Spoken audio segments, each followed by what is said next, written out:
Good morning, everybody. It's 11 minutes past 8 o'clock right now, and it's time to talk politics in a most interesting manner. How about in a somewhat sane way? And we're going to do so. There is nothing sane this with week. A Democrat and not. a Republican here in studio with us. Of course, we have Jeff Link on the D side, Craig Robinson on the R side. Do we got an hour to unpack all this? We might need. Can we start local first, and then we can go to what everyone's talking about on a national front? Some announcement was just made here on a local front. Yeah, the Republican Speaker of the House, Linda Upmeyer, has announced that she's not running for re-election and resigning her position. Her position as Speaker. Is that immediate, or so is that she's the? going to stay in the House, but just not as Speaker. That's how I then not it. run for re-election. Right. Okay. So that means we're going to have a new Speaker of the House, and what that does is, when you're Speaker, you really have two jobs. You know, there's the legislative responsibilities, the policy responsibilities that comes with that.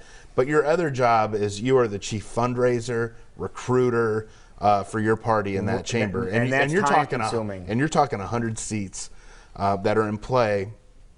You know, every 2 years, and so what this means is she's not going to be leading that effort anymore. Someone else will. Okay. And so I think it's going to be whoever can fill those shoes is probably going to be the next speaker. And so when would that happen? How quickly? I imagine it'll happen this fall. We'll know who that person is. Okay. And then it'll be kind of a big to-do when legislative session rolls around in January. But this is a big change and a big problem. Yeah, it is a big Why do you problem, say and part that? of it is Well, you don't want a leadership change at this stage in the election cycle. You don't want to have an uncertainty about who the leader is of your party in the legislature.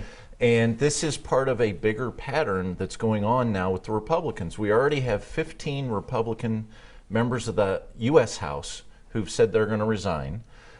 We've got one senator. I think there's going to be more senators saying they're not going to run for re-election. Now you've got a legislative leader in the state of Iowa saying, I'm not going to be Speaker anymore, I'm not going to run for re-election. This is going to continue because the environment for Republicans with Trump is so toxic that they're just choosing not to do this anymore. Well, and I've thought the last couple election cycles that the House would be more difficult. Those races in the Iowa House would be, the split would be closer. A little closer. Okay. And under Upmeyer's leadership, she's done a really nice job of maintaining her majority.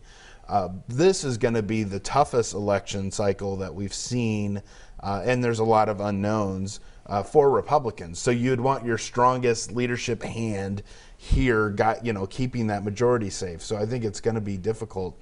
If this is we're going to talk about impeachment. We've got a lot going on. No one really we didn't know in 2016 what Trump meant to down ballot races. And so, look, I think a lot of Republicans hang their hats on. It's like, oh, it could be great again. But I'm not sure. We want to give some time to what you just mentioned, impeachment, but really quickly, Craig, do you have an idea of who might be filling that seat? I think you look at Chris Hagenow, who's the majority leader.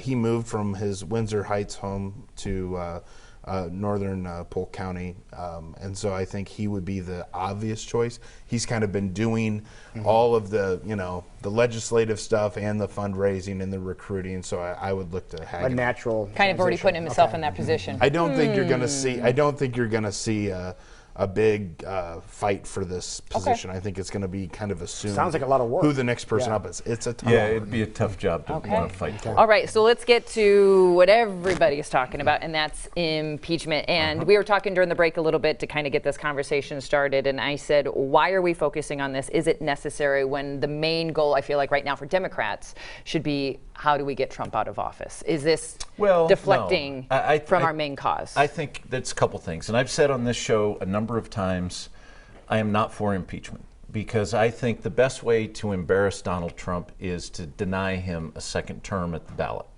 right? It will live with him forever to lose to whomever the Democrat is, and I think that's a just dessert for him. But because of what he did in this Ukrainian call, it changed everything. What we're learning every single hour now is that it's worse than we originally thought. And just in the last 24 hours, we learned that Mike Pompeo, the Secretary of State, who's supposed to be away from politics, was on the call, even though he denied to an ABC reporter that he knew anything about the report or anything else. He was on the call and denied it. It's outrageous. And we've learned that the Attorney General of the United States is going around to other countries asking for their intelligence on what our government was doing in 2016. Really? He's gone to Australia, Italy, and the United Kingdom. It's stunning in its craziness. Would this be ironic that something as simple as a phone call could be the downfall of Donald Trump? Look, it's always, to me, it's always the cover-up is worse than the crime, typically. And it's always and you have a couple things. of subpoenas against that gentleman. And, Right. Yeah, and look, Trump is not your typical politician. People usually have been involved in government, know how the do's and the don'ts. And if you want, I mean, it's just like if you go back to the whole Steele dossier that the Clinton campaign had. Look, they had that a consultant to the campaign did it. She didn't do it directly, and so like there's ways to get things done without, but Trump just does, if he wants something done, he just gets it done. I think that's how he's wired, and I think that's how he finds himself in these little problems. And he's had a career of not caring about contracts in his business dealings, right? He's had contracts, he's had loans. He doesn't care about any of those. He doesn't pay his loans. He doesn't respect contracts. That's why he doesn't respect the laws. And politics is a lot different. But let's be really honest. I'm not sure if either one of you two saw Saturday Night Live. On Saturday, they had a little political show on the program, and one of the comments was from one of the characters was, "Nothing's going to happen." What do you think? And we were talking about this before. Here's what's going to happen.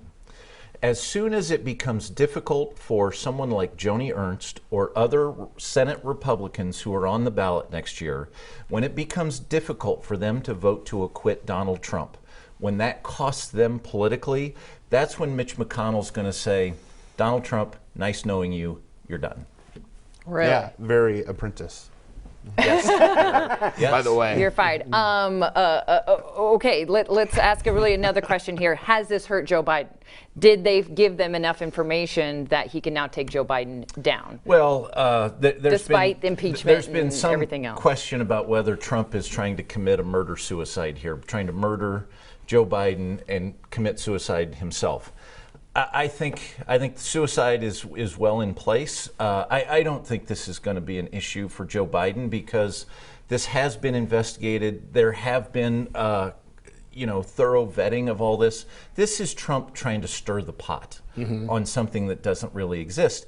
He was also in the same phone call bringing up a conspiracy theorist that his own staff has told him multiple times is not true about this crowdsourced document.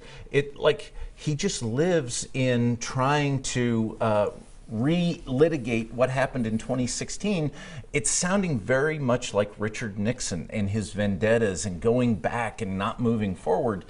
It's eerily similar. There's been a lot of comparisons to Nixon. Do we think we'll know who the whistleblower is? Do you think they'll ever come forward?